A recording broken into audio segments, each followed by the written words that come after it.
Hello everyone, I hope so आप अच्छे होंगे और अपनी तैयारी कर रहे होंगे सीटेक की। तो हर एक टॉपिक में आपको जो भी प्रीवियस ईयर में सबसे ज़्यादा क्वेश्चन पूछे जाते हैं उससे ही रिलेटेड मैं वीडियो बना रही हूँ ताकि आप कम समय में अच्छी तैयारी कर सके और बेस्ट तैयारी।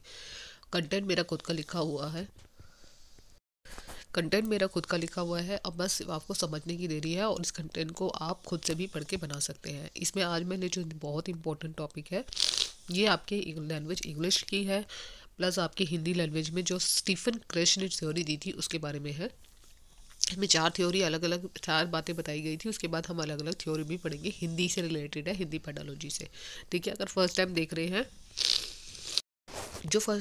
हैं जो चैनल को लाइक शेयर और सब्सक्राइब करने। यहाँ पे मैं सीटेक से मेरा खुद का पेपर क्लियर है तो इसलिए सीटेक से रिलेटेड और कोई ना कोई अपडेट जो टीचिंग एग्जाम से होते हैं वो मैं देती रहती हूँ। तो प्लीज़ आप इसको वीडियो को चैनल को सब्सक्राइब कर सकते हैं और अगर अच्छी लगे तो शेयर भी कर सकते हैं। सबसे पहले है स्टीफन क्रैश ने द्वितीय भाषा अधिगम सिद्धांत दिया था। मेरी थोड़ी सिद्धांत जो दिया था उन्होंने कहा था कि सेकंड लैंग्वेज हर एक बच्चे के लिए अलग अलग थ्योरी दी है कि कैसे सीख सकता है सेकंड लैंग्वेज के साथ साथ। फर्स्ट लैंग्वेज तो उसकी मदर टंग होती है, लेकिन सेकंड लैंग्वेज के लिए वो क्या क्या थ्योरी दी थी उसके बारे में पढ़ते हैं। सबसे पहला है कि अधिग्रहण और सीखने की परिकल्पना यानी एक्विजिशन एंड लर्निंग हाइपोथेसिस। इसका मतलब है कि अर्जन करने से दूसरी भाषा आसानी से सीखी जा सकती है। देखिए यहाँ पे एक अर्जन करने का मतलब जो भी हम भाषा सीख रहे हैं यानी कि एक्वायर कर रहे हैं उसके साथ ही साथ जैसे हमारी मातृभाषा है हम खुद ही सीख जाते हैं, जो आसपास की मातृभाषा माहौल मिलता है तो उसमें कुछ ना कुछ सीखते हैं। लेकिन हमारी जो दूसरी भाषा सेकंड लैंग्वेज होती है उसको भी हम आसानी से सीख सकते हैं। स्टीफन क्रश ने कहा था कि ऐसा नहीं है कि हम फर्स्ट भाषा नहीं सेकंड भाषा को भी आसानी से सीख सकते हैं। उसका तरीके बताया कि इसमें बच्चा टारगेट लैंग्वेज को स्कूल में सबसे पहले एक्वायर करता है। देखिए हमारी सेकंड लैंग्वेज जो होती है हम स्कूल में हर तरीके के नियम हमारे किस तरीके से पढ़ना चाहिए वो सीखता है। दूसरी भाषा को बिना किसी हेल्प से हम सीख सकते हैं। उन्होंने कहा कि दूसरी भाषा हम आसानी से बिना किसी सहायता से आसानी से सीख सकते हैं। इसमें किसी भी व्याकरण नियम की आवश्यकता नहीं होती। हम इन्वायरमेंट और कम्युनिकेशन के साथ इस तरीके से सीख सकते हैं। ये बात सही है कि कोई भी भाषा में सीखने के लिए हमारे पास इन्वायरमेंट बहुत इंपॉर्टेंट मैटर रखता है। दूसरा थिंग हमारी कम्युनिकेशन की स्किल कितनी अच्छी है, हम कितने अच्छे तरीके से अपनी बात दूसरे के आगे रखते हैं, उससे हमें हेल्प मिलती है। इसमें सेकंड लैंग्वेज को इस प्रकार सिखाया जाए कि बच्चा बिना किसी लर्निंग से ही भाषा को अर्जित करे। कहने का अभिप्राय यह है कि हम सेकंड भाषा इस तरीके से सिखाएं कि उन्हें बिना याद करने की जरूरत नहीं है, वो खुद ही इन्वायरमेंट और कम्युनिकेशन के द्वारा सीख सकता है। तो इसका मतलब ही है एक्विजिशन एंड लर्निंग हाइपोथेसिस, मतलब हमारे अधिगम यानी अर्जन को किस तरीके से सीखना और किस तरीके से तो हम जब हमने दूसरी भाषा सीख लिए हैं तो फिर हमें एक चीज़ और ध्यान रखनी है, इसमें मॉनिटर करना है यानी देखना है कि हमने जो सीखा है सही सीखा है नहीं सीखा, इसमें कोई गलती तो नहीं करी। अगर गलती है तो क्या सुधार कर सकते हैं। तो मॉनिटर हाइपोथेसिस उसकी है कि निगरानी करना। इसमें है कि अर्जन करने के बाद जब भाषा सीखते हैं तो इसमें लर्निंग की वजह से परिवर्तन होता है। जब बच्चा स्कूल जाने से गलत शब्दों का इस्तेमाल करने की सही तरीके भाषा को सीख पा जाता है। जैसे बहुत सारे बच्चे गलत शब्द बोलते हैं तो हम उसे सही शब्द सिखाएं तो बच्चा जैसे अर्जन देश चिंगारी गलत है तो यहाँ सीखना देश और चिंगारी है। इस तरीके से हमें इसमें ध्यान रखा जा सकता है। थर्ड इज थिंग प्रकृति आदेश परिकल्पना। नेचर से हाइपोथेसिस का क्या नेचर है, यहाँ पे बच्चा अपनी भाषा को एक सही ढंग से सीखे, एक सही क्रम में सीखे, एक सही सीक्वेंस में सीखे। इसमें बच्चा अपने किसी भी प्रकार के नियमों को नहीं थोपेगा। इसमें हम बच्चों को नियम नहीं थोपेंगे। वो बच्चा अगर सीखना चाहता है तो उनको प्रैक्टिकली बेस में सिखाएंगे, नेचर के द्वारा सिखाने का मतलब है कि हमने सिखाने देंगे। ठीक है, फोर्थ इज है इनपुट है, ये इंपॉर्टेंट है, बोधगम्य में भी बोलते हैं इसे, निवेश परिकल्पना। बच्चे को कुछ निवेश इनपुट, देखिए बच्चे ने भाषा सीखी, भाषा को ग्रहण किया, उसको उसकी गलतियाँ पता चली, अब उसको उसको कैसे इनपुट मिला, हम उसको कैसे जानेंगे बच्चा कैसे भाषा बोल रहा है।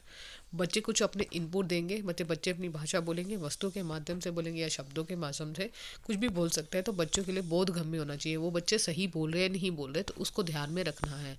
इसमें क्रैश ने कहा कि भाषाई क्षमताओं केवल तभी उन्नत होती है जब बच्चा अविचेतन रूप से प्राप्त हो जाती है, मतलब उसको पूरी तरह से समझ चुका है।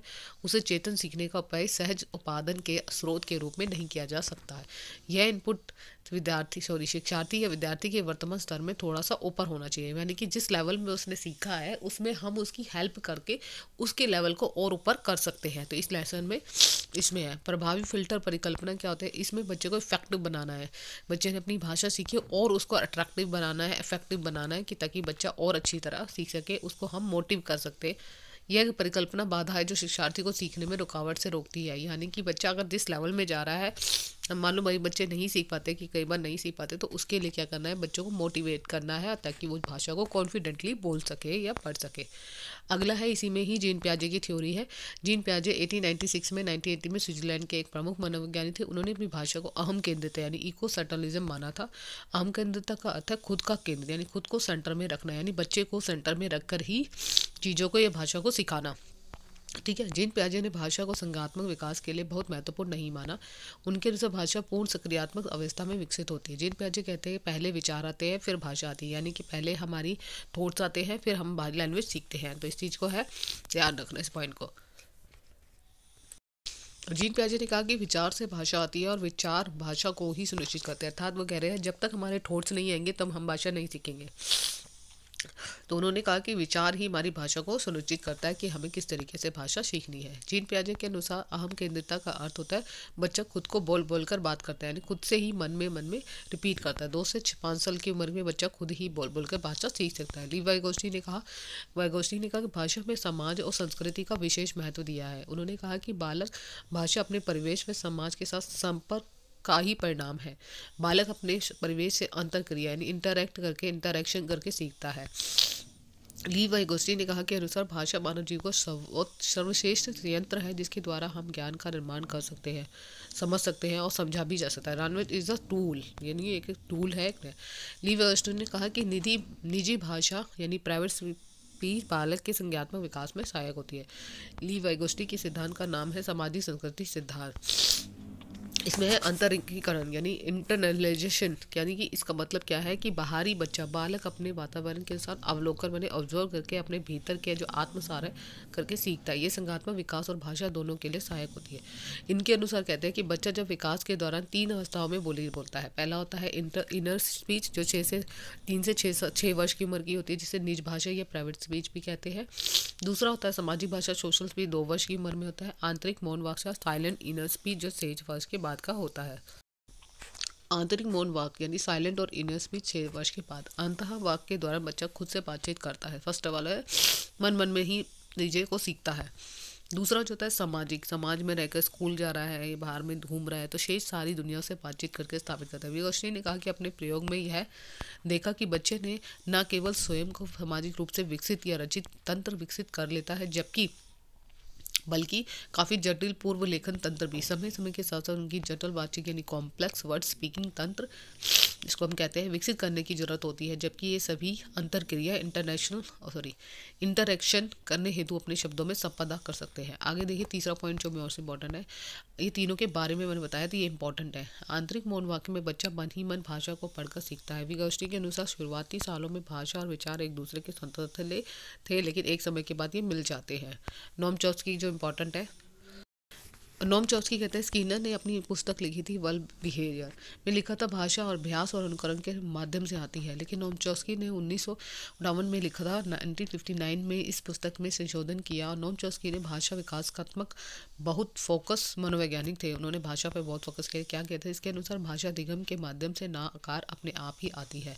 प्रत्येक बालक भाषा सीखने की जन्मजात शक्ति होती है, प्रवृत्ति होती है, क्षमता के साथ पैदा होती है, यानी इनिटेट एबिलिटी टू रिक्वायर्ड लैंग्वेज।